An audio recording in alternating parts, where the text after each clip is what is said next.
Esta noche estamos iniciando el tercer encuentro formativo de ABP del año de San José. Hoy nos va a acompañar, como todos estos días, Gerardo García Helder, pero la exposición también va a estar a cargo de él.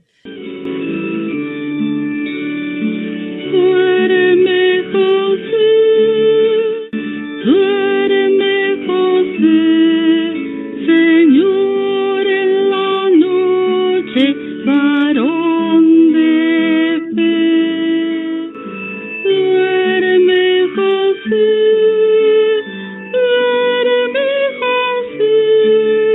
que el Padre de los cielos complacido te ve. Tu vida fue silencio en soledad poblada de palabras bastadas a la luz de la fe. Y el Padre de los cielos te confió a su Hijo, palabra revelada, plenitud de la ley.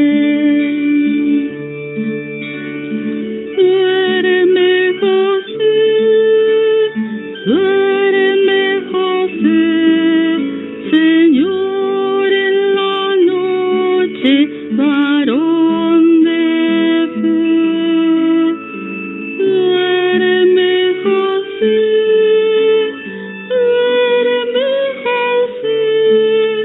que el Padre de los cielos complacido te ve. Fuiste el Padre en la tierra del Verbo encarnado y de su Madre Virgen, el gran custodio fiel. Y en las noches supiste escuchar mientras dormías el mandato divino al Mesías proteger. Duerme José,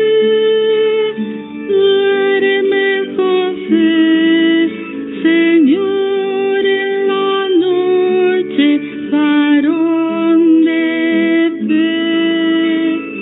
Duerme José.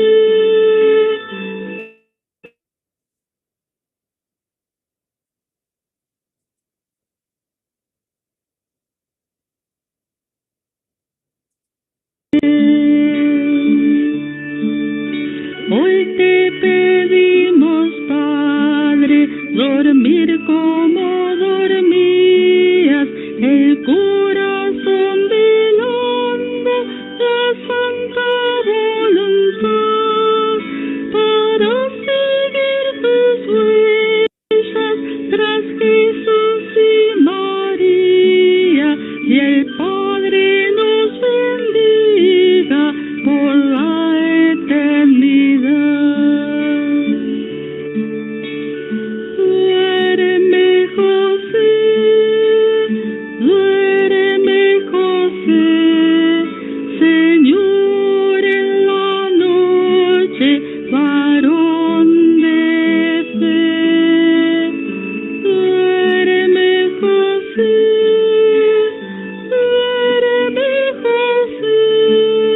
que el Padre de los cielos complacido te ve.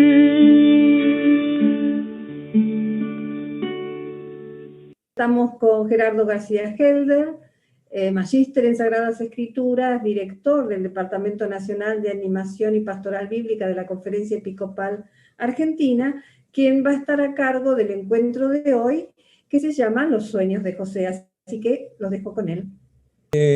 Yo creo que hay una gran diferencia entre un profesor y un maestro. El profesor es alguien que sabe mucho, pero que siempre se guarda una carta en la manga. Crea cierta dependencia con el alumno. El maestro, en cambio, es aquel que no tiene problema en compartir sus saberes y en entregar sus herramientas. Pidamos al Espíritu Santo que al menos por un rato nos ayude a tener esta relación, es decir, a poder compartir herramientas. No voy a tratar de agotar la interpretación del tema de los sueños de José, sino simplemente de dejarles a ustedes algunas herramientas para que puedan tranquilamente después analizar estos textos.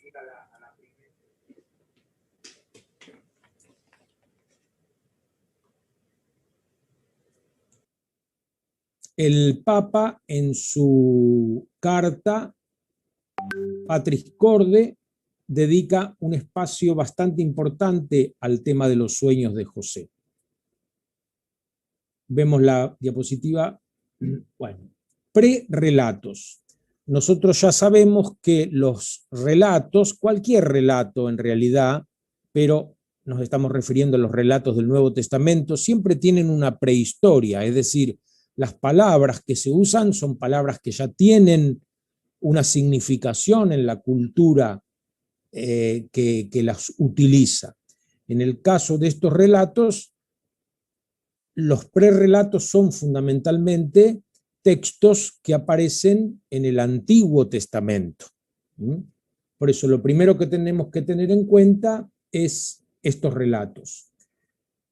En el Evangelio de Lucas y en el Evangelio de Mateo tenemos dos relatos que llamamos genealogías de Jesús. Las genealogías son un género literario que está en desuso, salvo los nobles que tratan de defender sus títulos de nobleza.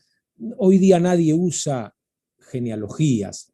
Sin embargo, en la antigüedad las genealogías tenían una importancia muy grande porque no había una conciencia de la individualidad como tenemos hoy. Por ejemplo, que una persona comiera sola en un restaurante en la antigüedad es impensable. Uno siempre come con sus pares. Como también era impensable, por ejemplo, que un maestro comiera con sus discípulos. Comúnmente el maestro comía a la mesa y sus discípulos comían a los pies del maestro. Cuando leemos en Lucas 7 la invitación que le hace el fariseo Simón a Jesús, yo me imagino que Simón, Jesús y otros que eran considerados maestros, rabí, estaban sentados a la mesa y que sus respectivos discípulos, en cambio, estaban a los pies del lado de enfrente contemplando la escena. Por eso ellos no vieron a la mujer que entró por detrás. Y el que sí la vio fue el anfitrión, Simón, que la ve de reojo, porque la mujer está atrás. Entonces digo, la idea de la individualidad que tenemos hoy día no es una cosa común en la antigüedad. Uno siempre era hijo de alguien. Josué ben Joseph, Jesús, el hijo de José. No es este el hijo de María, sus hermanos y hermanas no viven entre nosotros. ¿De dónde le viene esta sabiduría? Es decir, uno siempre forma parte de un clan. Y no formar parte de un clan es lo peor que le puede pasar a alguien. Si a uno lo entierran en un sepulcro nuevo, es decir, no lo entierran con la parentela, esto es un insulto en la mentalidad antigua. Jesús fue enterrado en un sepulcro nuevo. Esto no habla bien de su muerte. Jesús murió como un maldito, como un marginal. Tenemos estas dos genealogías que intentan mostrar la parentela de Jesús.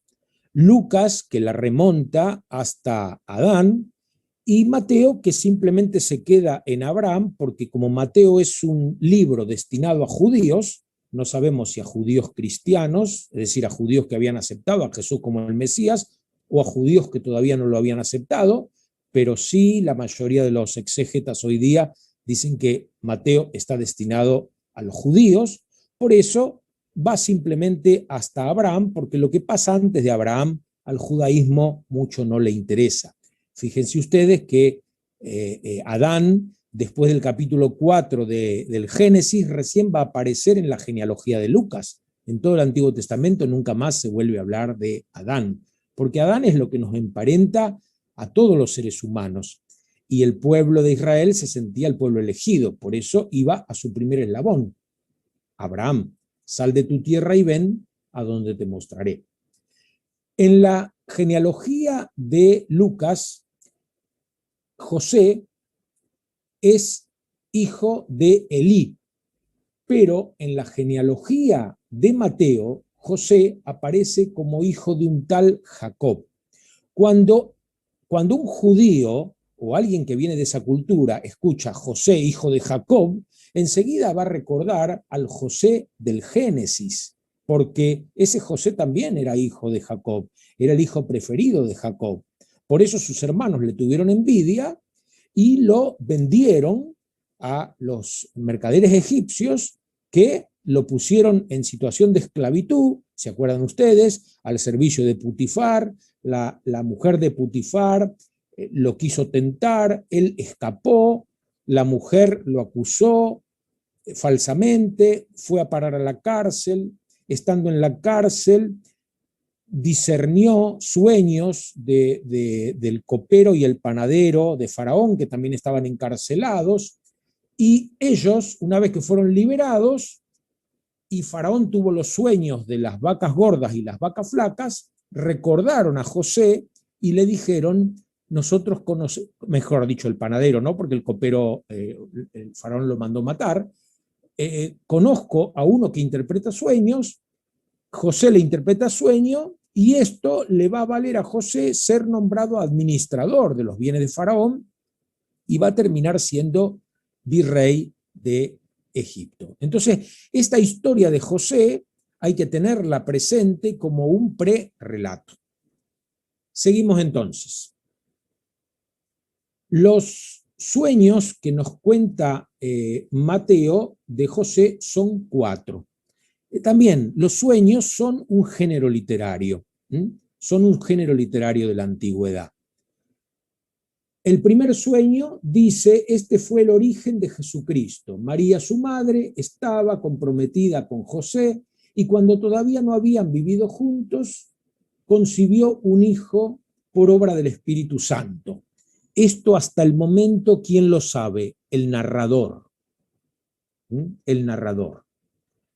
Y el narrador nos lo está contando a nosotros. En realidad se los está contando a sus lectores ideales. Nosotros somos lectores reales, que después de 2000 años vamos a leer un libro que no fue escrito para nosotros, pero también nos enteramos por el narrador de lo que está ocurriendo. José, su esposo, que era un hombre justo y no quería denunciarla públicamente, resolvió abandonarla en secreto. Mientras pensaba en esto, el ángel del Señor se le apareció en sueños y le dijo, José, hijo de David, no temas recibir a María, tu esposa, porque lo que ha sido engendrado en ella proviene del Espíritu Santo.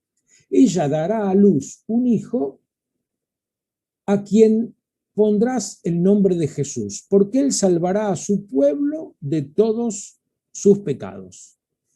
José es, en el Evangelio según San Mateo, el que recibe el anuncio del ángel, no María.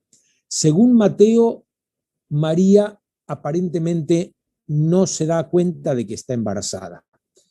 Yo tomé conciencia de esta posibilidad en un viaje que hice a Perú, porque conocí en una situación de esclavitud a un grupo de personas que nunca salían de la finca de su señor, nacían y morían ahí, y el señor mandaba a alguna niña para el servicio de su hijo que estaba en Lima, para todo servicio, ¿no? Y cada tanto alguna de ellas quedaba embarazada y volvía a la finca embarazada. Y ellas no sabían que estaban embarazadas, porque no relacionaban la relación carnal con el embarazo. Imagínense que en esa situación de precariedad, de promiscuidad, diríamos nosotros, desde nuestra cultura. Muchas veces las relaciones son tempranas y son tenidas con miembros de la familia, no son vividas como una violación, como tal vez nosotros podríamos entenderla. Es otro el marco cultural. Entonces yo también me imagino en esta situación a María. María, que está embarazada, pero que tal vez no lo percibe así. El que se da cuenta es José. Y el narrador nos dice que José recibe en un sueño la revelación del ángel que le muestra la identidad de Jesús. Verónica Talamé, en el primer encuentro, nos mostraba muy bien que estos relatos que llamamos de la infancia de Jesús, en realidad son relatos pascuales trasladados a la infancia. Entonces, la identidad de Jesús que la comunidad cristiana experimenta en la Pascua, ahora la traslada a este relato de infancia. Y hace a José el primer testigo de la identidad de Jesús. Él será el que nos salve de todos los pecados. Por eso su nombre va a ser Jesús. Todo esto sucedió para que se cumpliera lo que el Señor había anunciado por el profeta. Bueno, y ahí tenemos la primera cita de cumplimiento que aparece en Mateo. Y tal vez la idea que nosotros hoy tenemos de los profetas como aquellos que anuncian lo que va a suceder, se la debemos a esta interpretación de Mateo. Porque la idea que tienen del profeta en el Antiguo Testamento es más bien otra. El profeta es el que anuncia los designios de Dios, la voluntad de Dios para ese momento determinado, no lo que va a suceder 700 años después, como este caso. Pero Mateo, al usar esta cita como una cita de cumplimiento para aseverar que esto que está sucediendo está dentro de un plan divino, por ahí nos hace tener esta idea que muchos de nosotros hoy todavía conservamos del profeta. Vamos a seguir con la segunda cita y segundo sueño. El segundo sueño se da después del nacimiento del niño en Belén. Después de la partida de los magos, el ángel del Señor se apareció en sueños a José y le dijo: levántate, toma al niño y a su madre, huye a Egipto y permanece allí hasta que yo te avise, porque Herodes va a buscar al niño para matarlo. José se levantó, tomó de noche al niño y a su madre y se fue a Egipto. Allí permaneció hasta la muerte de Herodes, para que se cumpliera lo que el Señor había anunciado por medio del profeta. Desde Egipto llamé a mi hijo. Por supuesto que la cita se refiere a Israel, pero el autor del Evangelio según San Mateo hace una relectura y se la aplica a Jesús. Vamos al tercer sueño. Estando ya en Egipto, cuando murió Herodes, el ángel del Señor se apareció en sueños a José, que no tenía celular, que no tenía televisión, que no podía enterarse en Egipto de lo que pasaba en Israel, porque Israel era insignificante al lado de Egipto. Se apareció en sueños a José, que estaba en Egipto, y le dijo: levántate, toma al niño y a su madre y regresa a la tierra de Israel, porque han muerto los que atentaban contra la vida del niño. José se levantó, tomó al niño y a su madre y entró en la tierra de Israel. Y ahora el cuarto sueño. Ya en Israel, pero al saber que Arquelao reinaba en Judea en lugar de su padre Herodes, tuvo miedo de ir allí y, advertido en sueños, se retiró a la región de Galilea, donde se estableció en una ciudad llamada Nazaret. Allí se cumplió lo que había sido anunciado por los profetas: será llamado Nazareno. Bueno, acá tenemos los 4 relatos de los sueños de José, que solamente están en el Evangelio según Mateo. Seguimos. Puntos en común de los relatos. Ya estamos haciendo exégesis. Lo primero que hay que ver cuando comparamos relatos, si hay elementos en común. La presencia del ángel del Señor, porque el Altísimo no tiene otra forma de comunicarse que a través de mensajeros, ángelos, que hablan en el idioma del que recibe la revelación. Porque el Altísimo se comunica, pero si se comunicara directamente, dejaría de ser el Altísimo. Entonces, la figura del ángel siempre es la que resguarda esta cercanía y al mismo tiempo distancia del Señor con los seres humanos. Nada que ver con los dioses del Olimpo, que bajan y tienen relaciones con los humanos, las humanas, tienen hijos, familias, matan gente y hacen de todo. Acá es otra la idea de la divinidad. José, María y Jesús siempre están presentes en todos estos relatos. La cita de cumplimiento, siempre hay una cita de cumplimiento, salvo en el caso del tercer sueño, que está íntimamente ligado al cuarto sueño. Podemos decir que es como un sueño desdoblado en dos momentos. José se despierta y siempre cumple lo que se le ordena. Siempre José obedece al sueño, pero se despierta. O sea, en sueños recibe una orden, una indicación, y en la vigilia, es decir, en la vida ordinaria, cumple eso. No lo cumple en el sueño. No sueña que realiza la acción. La acción la realiza en la vida ordinaria, en la vigilia. Cambio de situación y movilidad de los personajes. María, que todavía no vivía con José, después del sueño entra a la casa de José. La familia que estaba en Belén, después del segundo sueño, se va a Egipto. Después del tercer sueño de Egipto vuelven a Israel. Y el cuarto sueño les determina que no vayan a Belén, que según el evangelista Mateo sería la ciudad donde vivía José y no Nazaret, como dice Lucas, sino que se establezcan en Nazaret. En este sentido, les recomiendo mucho el libro de Adrián Taranzano, que acaba de salir. Ustedes lo tienen ahí en la bibliografía. Si no han recibido la bibliografía, pídanla por correo electrónico y se las mandamos. El libro que acaba de salir, que es El origen del Mesías de Israel, porque ahí el doctor Taranzano compara los relatos de Lucas y los relatos de Mateo y entra justamente en este conflicto, bueno, ¿cuál es la verdadera ciudadanía de Jesús? ¿Es nazareno? ¿Es betlemita? ¿Dónde vivía la familia? ¿Por qué aparecen estas dos ciudades en los relatos de forma distinta? Bueno, lean el libro que no tiene desperdicio. Está en versión papel y en versión digital también. Entonces, cambio de situación. El personaje central del relato siempre es el Altísimo, no José. El que se comunica, el que primerea, diría Francisco, siempre es el Altísimo, que se revela por medio de su ángel para cuidar, mediante la custodia sacramental de José, al niño Jesús y a su madre.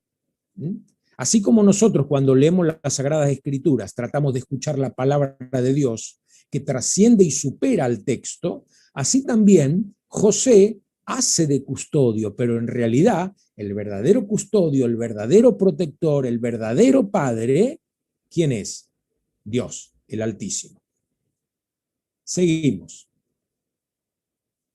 Dos modos de entender los sueños. Y acá ven este señor que algunos creen que no tiene nada que ver con la Biblia y yo creo que tiene mucho que ver con la Biblia. Como buen judío conocía muy bien los relatos bíblicos y muchos de sus maravillosos artículos hacen mención a textos bíblicos.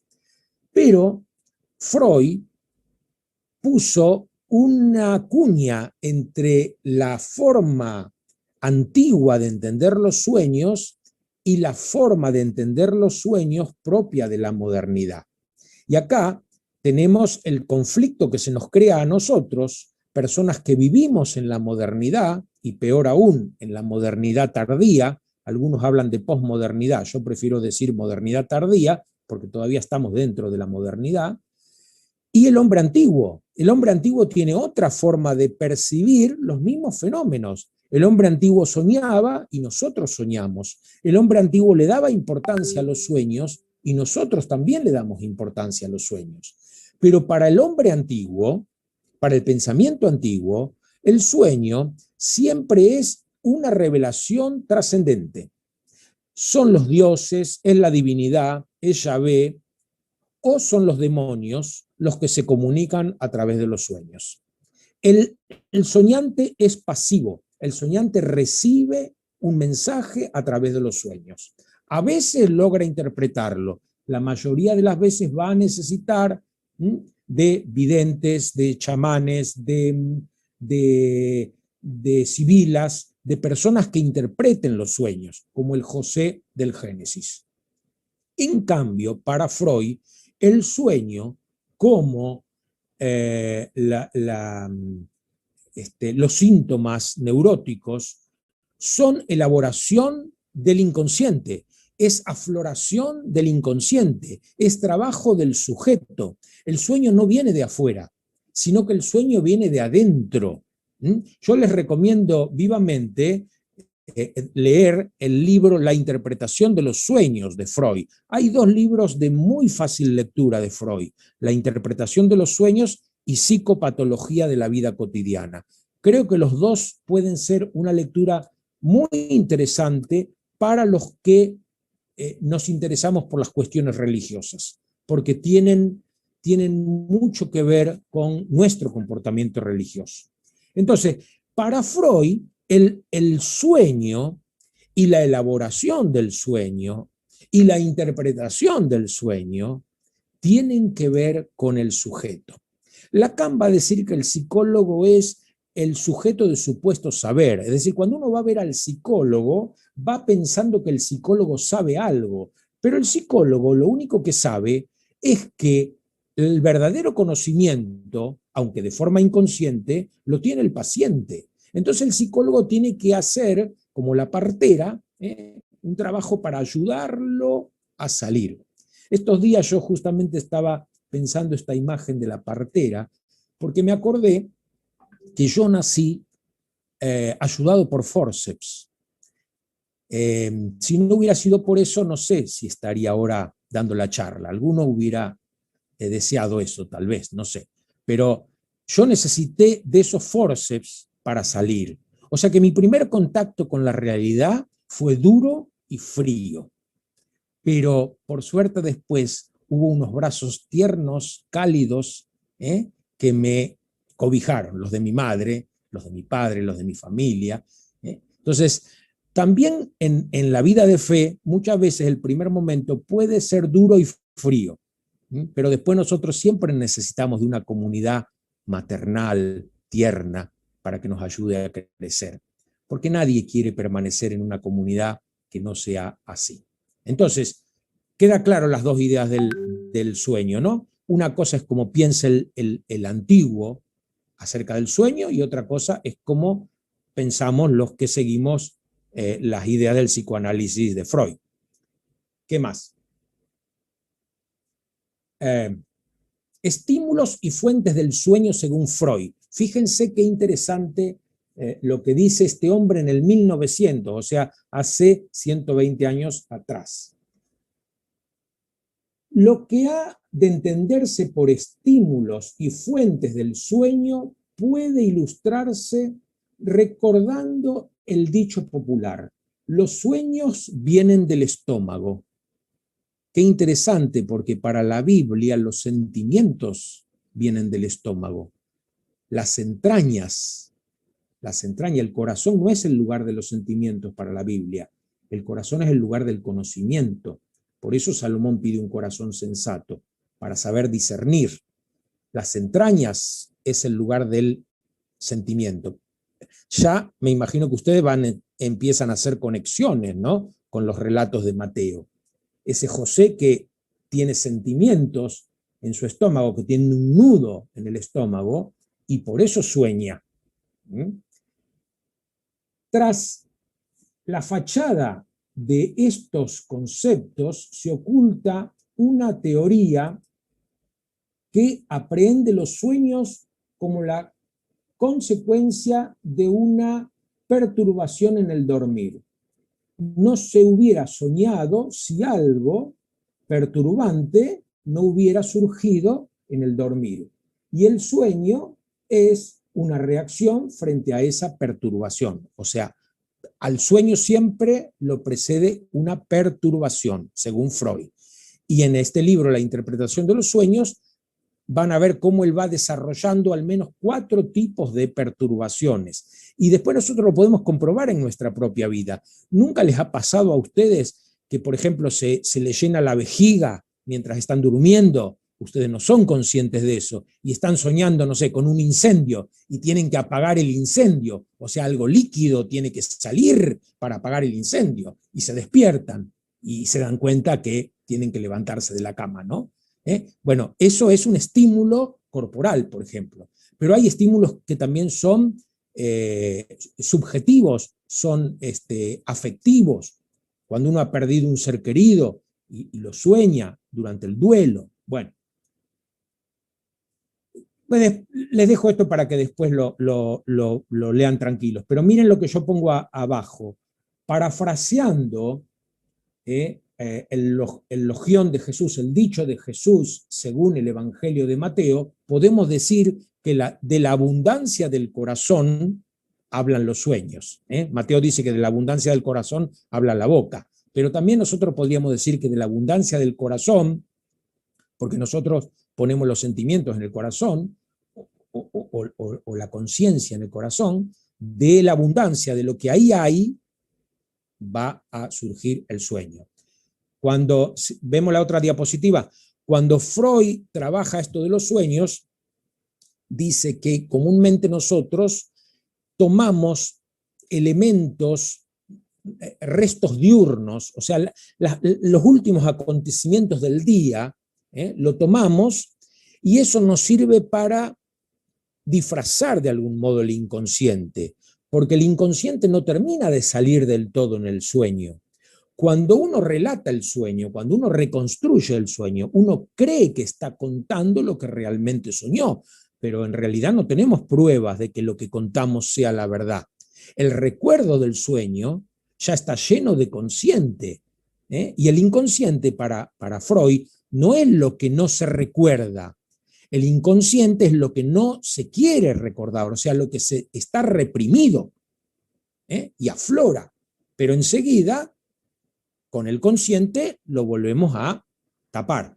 No sé, yo psicólogo, si viene alguien a hablar conmigo y me está contando un sueño, no, porque soñé con una mujer que me insultaba. No era mi mamá, ahí ya puse una luz roja, ¿no? Porque ese no era mi mamá, no es el inconsciente, ese justamente es el consciente que está tapando. Porque la que soñó no se parecía a la mamá, pero el inconsciente sabe que esa era la mamá. Entonces, en la construcción del sueño, vuelve otra vez el consciente a dominar. Para tener en cuenta a la hora de hacer exégesis de estos 4 sueños que nos trae Mateo, las herramientas que yo les ofrezco. Los textos fueron pensados por hombres de la antigüedad que, como verdaderos autores, usaron sus conocimientos humanos y sus ideas para transmitir verdades de salvación.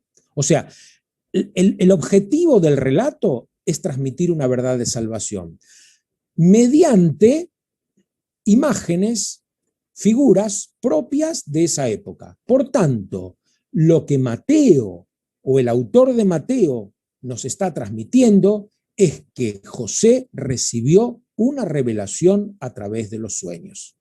Nada que ver con lo que piensa Freud. O sea, para tratar de entender lo que quiso decir Mateo, Freud en este momento no nos sirve. ¿Por qué? Porque es un pensamiento posterior. Los que me conocen saben que a mí me gusta, por ejemplo, encontrar muchas veces situaciones de violencia de género en los relatos bíblicos. Pero la violencia de género es un concepto de la modernidad tardía, no del autor de los libros sagrados. La violencia de género existía, pero no era visibilizada como tal. La visibilización es nuestra. Entonces, en estos relatos, la idea es que el personaje del relato, José, recibe una revelación. Ahora, si yo salgo del relato y lo veo a José como una figura real de carne y hueso, entonces ahí echo mano de Freud y pienso qué estaría viviendo en su vigilia, en su día ordinario, para soñar estas cosas. ¿De qué estaba lleno su corazón para que abundara de esta forma en los sueños? No sé si me van siguiendo. Ahí les dejo una cita del Concilio Vaticano II que se la tendrían que aprender de memoria, y yo también. No tenemos que olvidarnos de esto los que hacemos exégesis bíblica. Y todos ustedes la hacen. Algunos la hacemos con un título, pero el título no es lo que importa. Lo importante es que todos interpretamos. Una vuelta una señora que se había enojado conmigo porque dije algo que no le gustó, dice, ¿usted interpreta los textos bíblicos? Sí, usted también, señora, le dije yo. Todos interpretamos los textos. El texto sin interpretación está muerto. Cuando uno lee cualquier cosa, la interpreta. Entonces, lo importante es ser consciente de los sesgos de interpretación, de los prejuicios de interpretación, y librarnos en la medida de lo posible. Bueno, esto después ustedes lo tienen, lo leen. Ahora vamos a seguir. Para un acercamiento desde el psicoanálisis a la hora de hacer exégesis de estos textos. Entonces, si yo quiero ver lo que el autor puede haber querido decir, Freud no me sirve. Sin embargo, si yo, que tengo conocimientos de psicoanálisis, de psicología, me acerco con mi bagaje de conocimientos a este texto, esto es lo que se llama los acercamientos. Hay distintos acercamientos a los textos. Hay acercamientos desde la psicología, hay acercamientos desde la economía, hay acercamientos desde las cuestiones de género, hay acercamientos desde la sociología, hay acercamientos desde la geografía, desde los nuevos conocimientos de geografía, es decir, conocimientos que no existían en esa época. Sin embargo, el lector actual los aplica. Por eso San Gregorio Magno decía que el texto crece con el que lo lee. Yo cuando lo leo no puedo olvidarme que soy psicólogo. Entonces, dice esto la Pontificia Comisión Bíblica en un librito que también es de lectura obligatoria, lo pueden bajar por internet, La interpretación de la Biblia en la Iglesia. Esto es del año 1993. Este librito no tiene desperdicio y nos hace perder un montón de miedos. Ahí se dice que los estudios de psicología y psicoanálisis aportan a la exégesis bíblica un enriquecimiento, porque gracias a ellos los textos de la Biblia pueden ser comprendidos mejor en cuanto a experiencias de vida. O sea, yo con la psicología puedo acercarme al drama de José que se refleja en estos relatos. Entonces ya no me quedo en el tema de los sueños. Los sueños son un elemento del drama de José. Bueno, después ustedes esto lo leen tranquilo y me van a entender mejor. Vamos a seguir para que haya un tiempito si alguien quiere preguntar algo. Conclusiones. El autor sagrado, mediante estos relatos, intenta transmitir su fe en Jesucristo, aceptado como Emmanuel, es decir, como Dios con nosotros. Eso está claro en el primer sueño, en la primera cita de el Antiguo Testamento. Dios mismo interviene solicitando la colaboración y respetando la voluntad de los seres humanos para conseguir que su plan de salvación se realice. Este es uno de los temas fundamentales de toda religión, el tema de la voluntad divina y la libertad humana. ¿Sí? Algunas religiones se inclinan más por el lado del determinismo y los seres humanos prácticamente terminamos siendo títeres de la divinidad. Y algunos de estos vestigios están en la Biblia, Por ejemplo, acuérdense ustedes cuando Moisés va a ver a Faraón y le anuncia las plagas, el texto del Éxodo dice, Dios endureció el corazón de Faraón. Entonces digo, bueno, Faraón, ¿qué voluntad tenía ahí? Al final Faraón estaba haciendo lo que Dios le mandaba.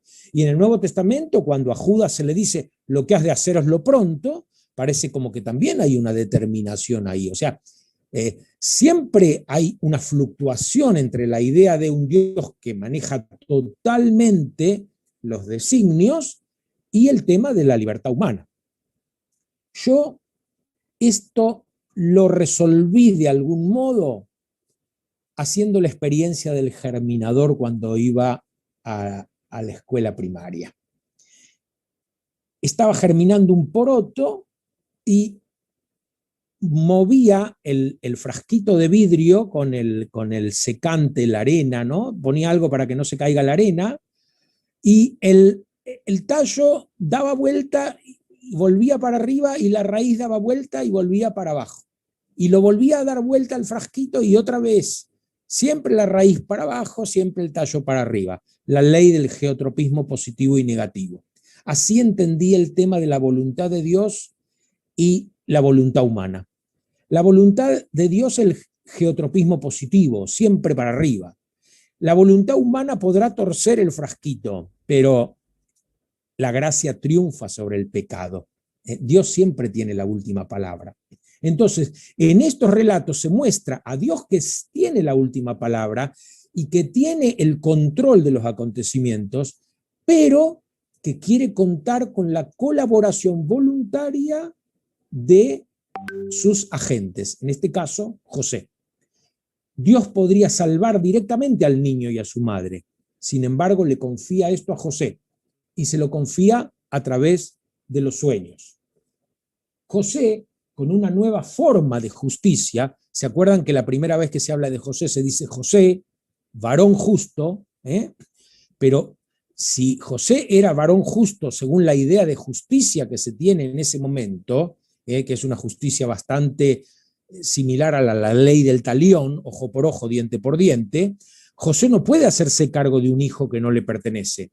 Lo que corresponde es que José devuelva a María a su clan, o mejor dicho, no la acepte en su casa, no se haga cargo de un hijo que no le pertenece, porque ofendería a su parentela José, metiendo a alguien que realmente no tiene nada que ver con ellos. Entonces, José es justo, pero con un nuevo modo de justicia. Por eso vamos a encontrar en Mateo que Jesús dice, no he venido a abolir la ley y los profetas, sino a darle pleno cumplimiento. Sin embargo, en Mateo vamos a encontrar con que se dice, a ustedes se les dijo tal cosa, pero yo les digo tal otra. Varias veces va a haber eso, o sea que hay una nueva justicia.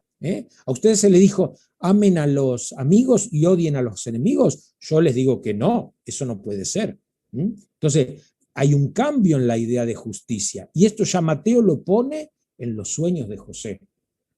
José, con una nueva forma de justicia, no atada a la letra de la ley, se hace cargo de María y evita que sea una repudiada, y se hace cargo de su hijo y lo mete dentro de una genealogía, lo hace parte de un clan, le da un nombre, lo sociabiliza, diríamos hoy día, lo empodera, diríamos hoy día. Jesús no va a ser el hijo de nadie, Jesús va a ser el hijo de José.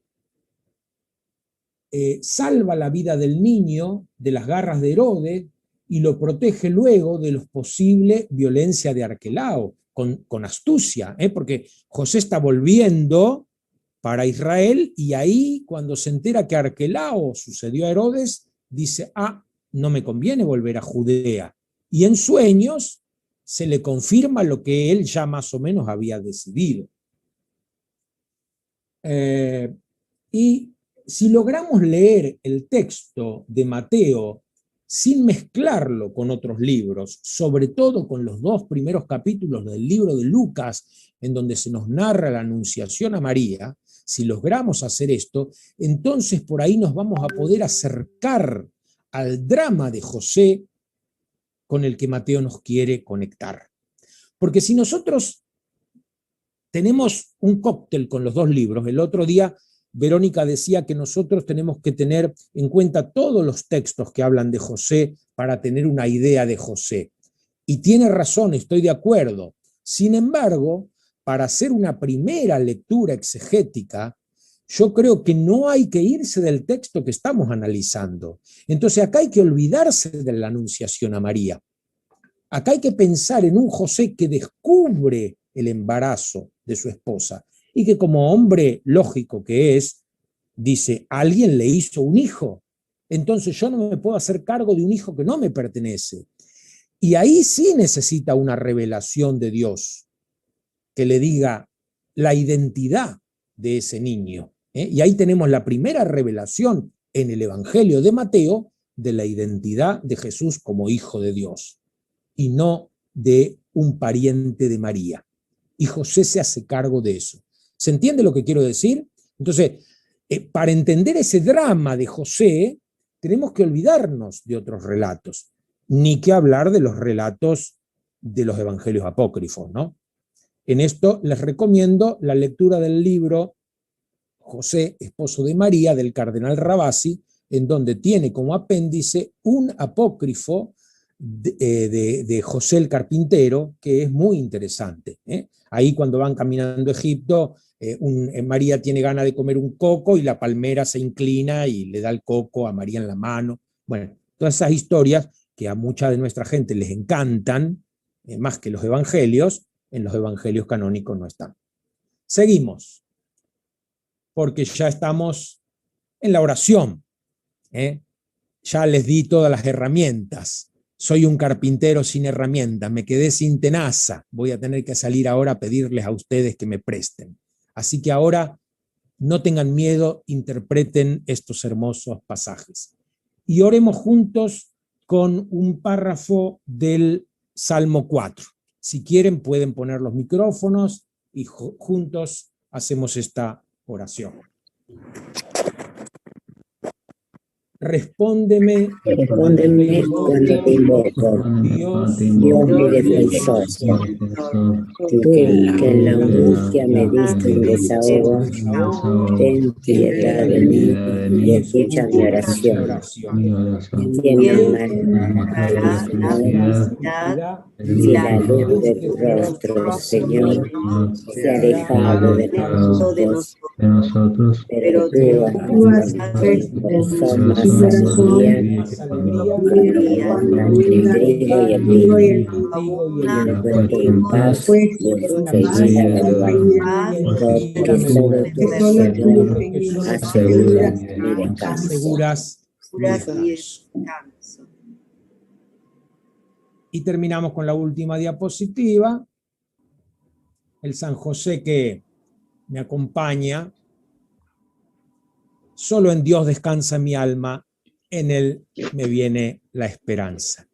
San José tenía serios problemas. San José tenía muchas dificultades, pero tenía una fe enorme que le hacía creer que estaba tatuado en las manos de Dios y que formaba parte de su plan de salvación. Por eso dormía tranquilo. Y en sueños Dios lo ayudaba a resolver los problemas. Por eso, si tenemos problemas, si tenemos dificultades, alarguemos la siesta, no nos levantemos tan temprano a la mañana. Dejemos que el Señor nos hable en sueños, dejemos que nuestro inconsciente también nos visite, no tengamos miedo. Aceptemos, como dice el Papa Francisco en esta hermosa carta Patris Corde, aceptemos nuestra historia, que aunque hayamos cometido o aunque estemos cometiendo graves errores, Dios sigue actuando. La gracia siempre triunfa. Ningún Herodes, ningún Arquelao, ningún poder de este mundo va a poder apagar el amor de Dios. No tengan miedo, sigamos adelante.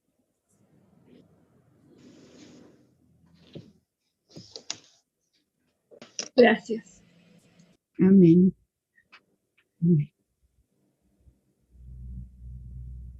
Es esa hora, ¿verdad? 7:59.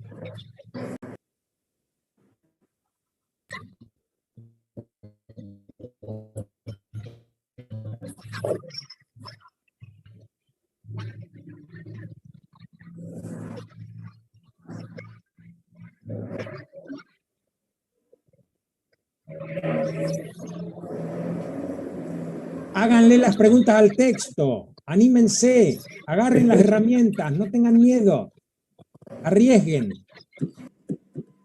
Pregúntenle al Señor, ¿qué querés de mí a partir de esta lectura? ¿Cómo me querés hacer sentir tu amor y tu misericordia hoy? ¿Cómo me salvás hoy? ¿Qué José me mandás para darme una mano? ¿Qué Josefa? Dejémonos acariciar por Dios, no tengamos miedo. Vivamos una religión sin miedo y transmitamos esto a otros. Seamos cariñosos, seamos tiernos, no juzguemos. En Facebook, en Zoom, hay muchos agradecimientos de Bahía Blanca, de Córdoba, de Rafaela, mucha alegría, te agradecen tanto poder llegar a San José de este otro modo, también de San Francisco, Bahía Blanca, Mar del Plata, todos felices con el encuentro. Muchas gracias. Bueno. Adelante, ¿qué sigue? La semana que viene.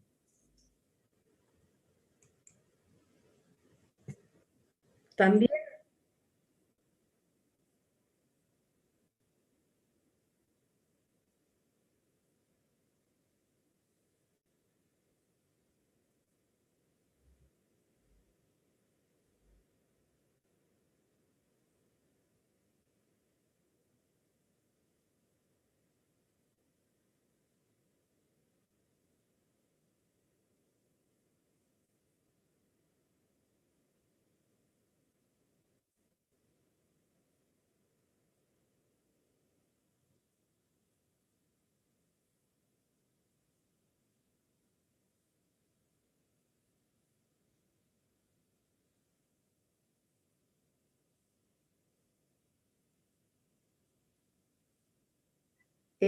Acá tenemos una preguntita, ¿puede ser?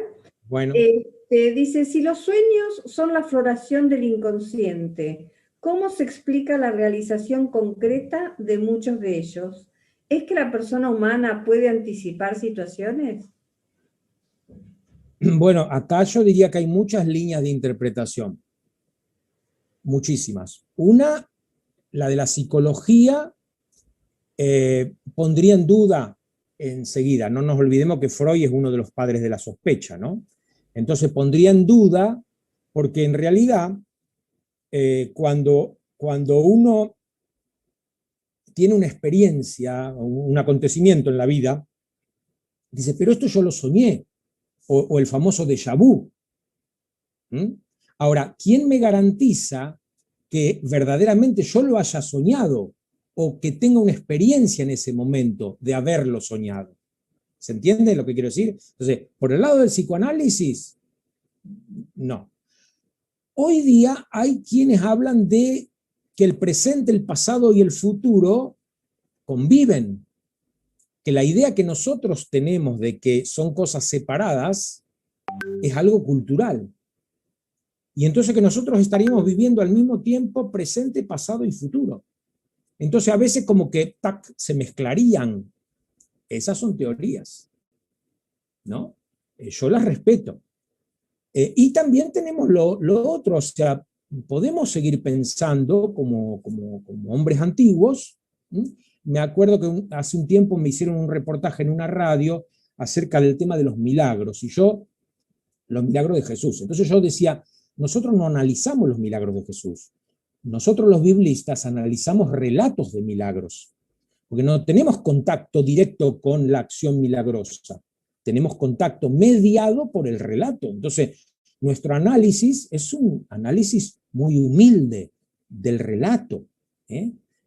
Si ustedes por ahí se encuentran con algún biblista que es orgulloso, o me ven a mí en alguna actitud orgullosa algún día, bueno, eso significa que no somos buenos biblistas, porque el biblista tiene que ser una persona humildísima. El biblista no tiene contacto con el hecho, sino con el relato del hecho, y analiza el relato del hecho.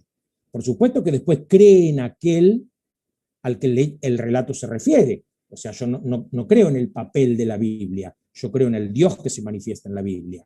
pero yo interpreto el papel, la letra. Entonces, me preguntaron acerca de los milagros y yo dije esto, bueno, nosotros en realidad analizamos relatos de milagros. Y el que me hacía la entrevista dice, sí, pero hay mucha gente que cree en los milagros como los hombres antiguos, porque yo también hice esta comparación. Una cosa es el pensamiento antiguo, otra cosa es el pensamiento moderno.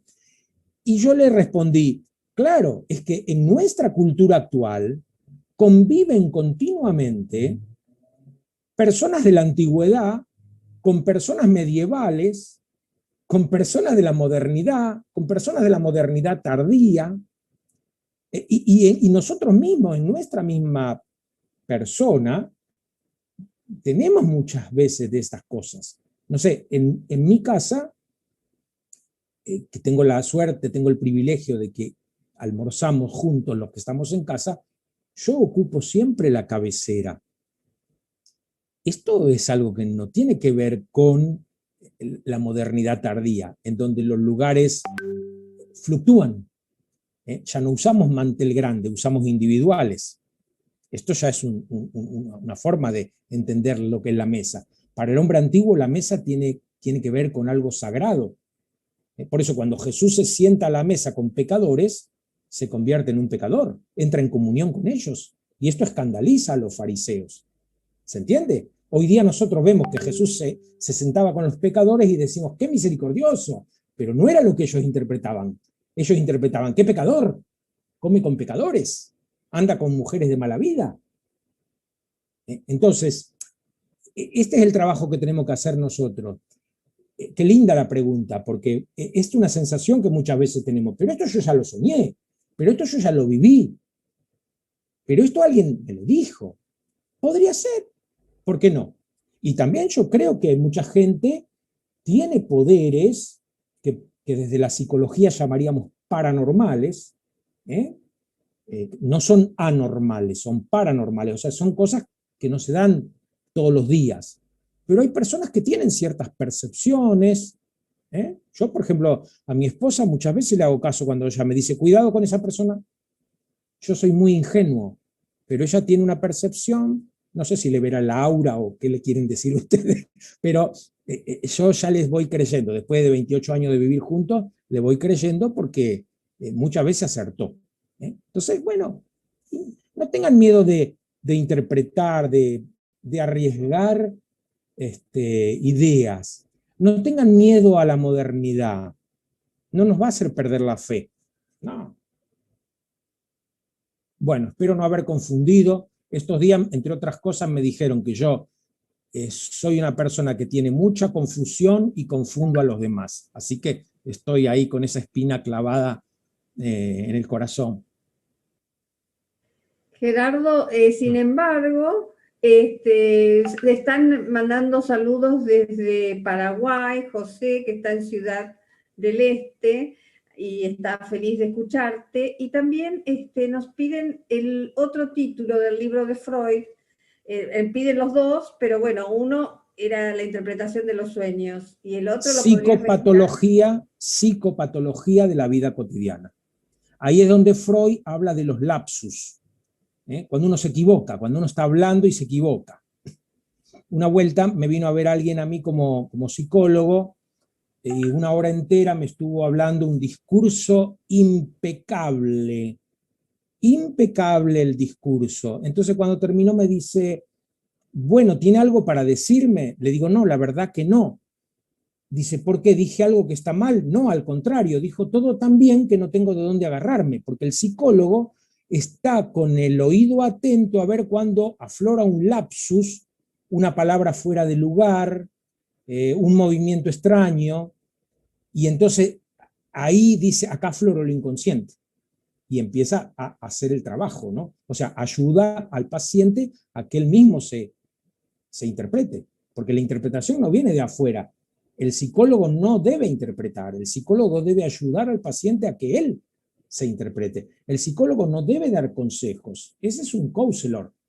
El psicólogo no debe dar consejos. ¿Quién soy yo para aconsejar? A mí la psicología me enseñó una gran cosa. De esto soy deudor a la psicología. ¿Quién soy yo para juzgar? Si a mí me viene dentro de un rato una persona y me dice que acaba de tomar el té con 2 marcianos, yo le creo.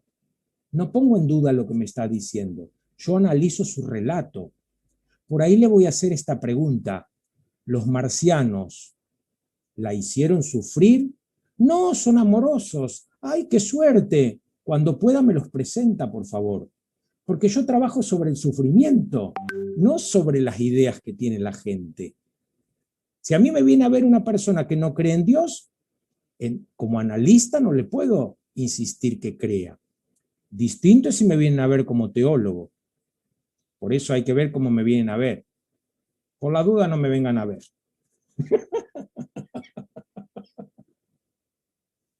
Pero recen por mí, que yo rezo por ustedes. Y gracias por todos los saludos y el cariño. Yo sé que los que me quieren, me quieren. Y también sé que algunos no me quieren. Bueno, paciencia. Paciencia. Pero les agradezco mucho. Si no fuera por ustedes, no tendría sentido esto que hago. Porque me dedicaría a estudiar, que es lo que a mí me gusta. Pero ustedes son los que me pinchan para que haga estos programas y hasta les hice un PowerPoint, así que pueden ver el amor que les tengo, que lograron que les haga este Power que no suelo hacer.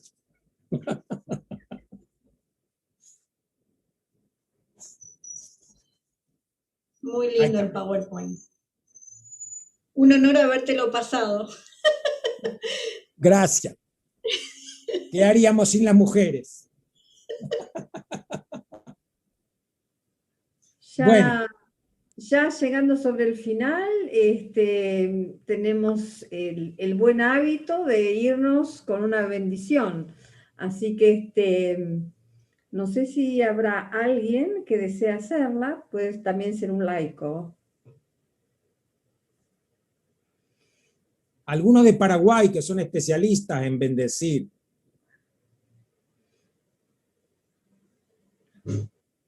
Una vuelta di una charla acá en una villa y eran todos paraguayos. Y entonces cuando terminamos también dije así, bueno, a ver, ¿quién da una bendición? Y nadie se animaba. Y había una señora muy mayor, ¿no? Bien mayor. Y se notaba, una matriarca. Digo, bueno, usted dé la bendición. Y se puso adelante y dice, que Dios los bendiga. Padre, Hijo y Espíritu Santo. Episcopal dio la bendición. Muy bien, qué hermoso. Bueno, y hay una paraguaya, un paraguayo acá. Ah, bueno. O alguien que se anime acá del Sí, Zoom, una breve... ¿María del Carmen levantó la mano? Dale, dale María del Carmen. Gracias. Es una oración de San José por la familia. San José, Dios te encomendó la tarea de cuidar de María y Jesús. Hoy te encomiendo mi familia, la de todos los participantes de este Zoom, de todos nuestros conocidos, para que la cuides tú, que nuestros integrantes no sufran ningún mal, que las discordias y chismes no habiten entre nosotros. Danos la gracia de la unidad para que en todo momento actuemos con sinceridad, que los rencores y los enojos no nos tomen, que no pronunciemos palabras hirientes y evitemos la mezquindad. Ayúdanos, Padre de la vida, a llegar juntos a la eternidad y gozar en esta tierra la gracia de la felicidad. Amén. Amén. Gracias. A ustedes. Hermosa. Muchas gracias, muchas gracias. Nos vemos. El viernes, si Dios quiere. Gracias por todo. Gracias. Bendiciones. Gracias, Gerardo. Un abrazo. Gracias, Gerardo. Buenas noches.